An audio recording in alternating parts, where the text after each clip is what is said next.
Christelle, comment découvrir la Martinique autrement avec cet aspect gustatif et gourmand? Donc l'idée, c'est qu'on est vraiment dans un minibus, qu'on apprend beaucoup de choses sur l'histoire de la Martinique, notamment au travers d'anecdotes qui sortent de l'ordinaire. Et avec la petite touche gourmande, des choses qui sortent de l'ordinaire, effectivement, on peut découvrir la Martinique autrement. Comment as-tu eu l'idée de ce projet, de ce concept et depuis combien de temps? C'est depuis 2015, les balades gourmandes, et je me suis dit que c'était le meilleur moyen de rentrer très rapidement dans une culture par la nourriture. Et effectivement, nos visiteurs en général sont charmés, mais les locaux également.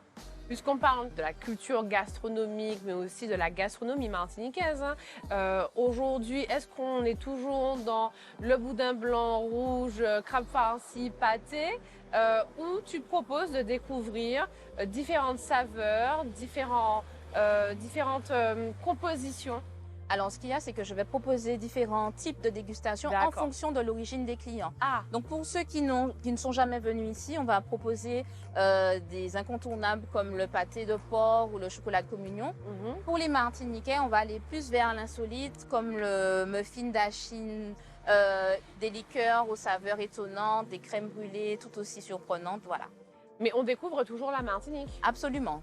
Au travers de son histoire et surtout celle qui n'est pas racontée ou peu racontée dans les livres. Exemple?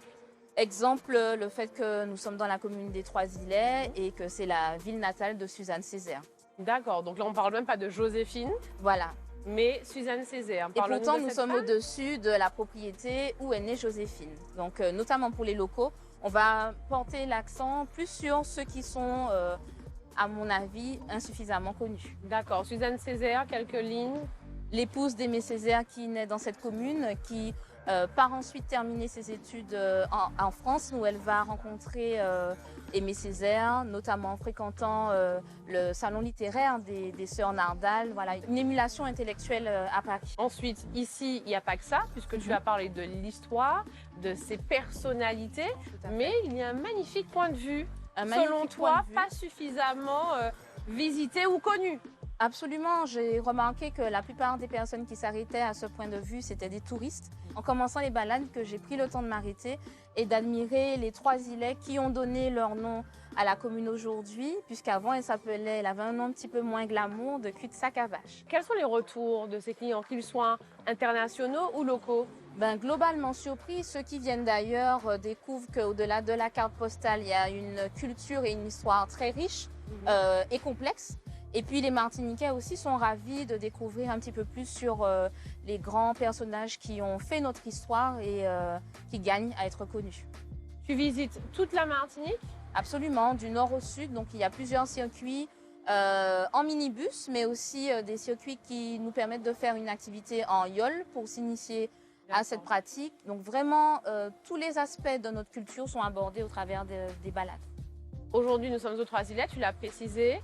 D'autres lieux qui t'ont permis de mieux te connaître et qui ont surpris également les personnes qui t'ont accompagné? Alors, outre ce que je peux apporter en termes de connaissances ou d'anecdotes historiques, il y a la rencontre avec des producteurs locaux, donc notamment l'agriculture, le cacao, le miel, l'élevage aussi, la canne, qui permettent de découvrir nos incontournables, mais sous un autre jour et avec la proximité avec les producteurs.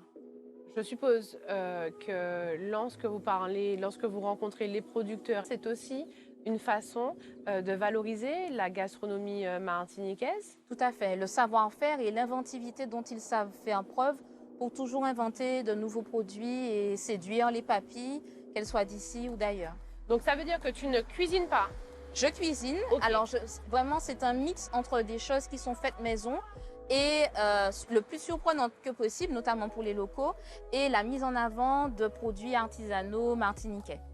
Parle-nous de ces belles rencontres que tu as pu faire depuis que tu as démarré. Il y en a énormément parce que je rencontre des personnes qui sont passionnées et moi-même je le suis de la Martinique, donc c'est quelque chose qui ressort lors des différentes balades qui ont un impact extrêmement positif sur les clients.